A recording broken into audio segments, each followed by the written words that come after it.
So what's up mga amigo? This is another day of our exercise. For this episode, nandito ulit kami sa park.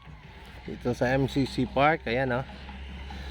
So nagpahinga na yung ating dalawang walking buddy, si Tris at si Cebu. Sila ang kasama natin ngayon sa ating pag-exercise. So yung aking wife naman, ayun, nag-zumba naman. So kanina nag-badminton din kami nung aking daughter, anak ko. So nandito tayo ngayon, masarap ang simoy ng hangin dito.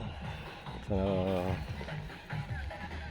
kasama ito sa ating kailangan meron din tayong panahon para mag-exercise, para kapag tayo ay nagka-camping, healthy tayo.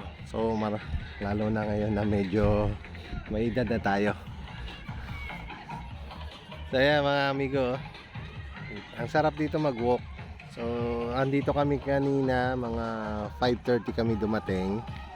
So hindi ako nakapag-video dahil medyo madilim.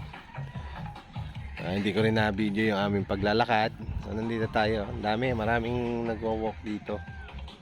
So it's Monday, ngayong araw na ito. Time check ay nasa 7 AM na. So ayan, 7 AM kasi yung start ng Zumba.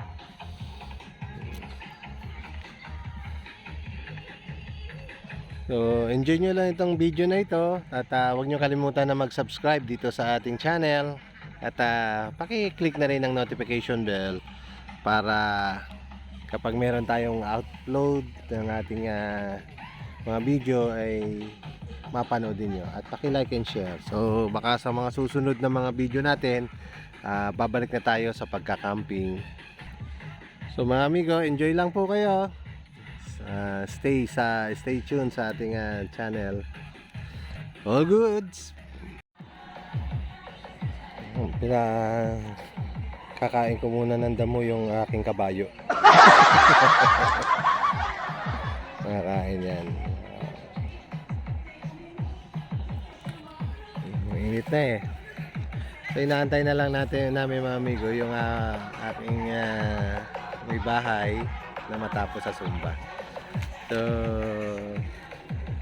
8 AM in the morning So inaantay lang matapos. Uwi na tayo. Tris na. Ayan yung aking buddy, si Tris.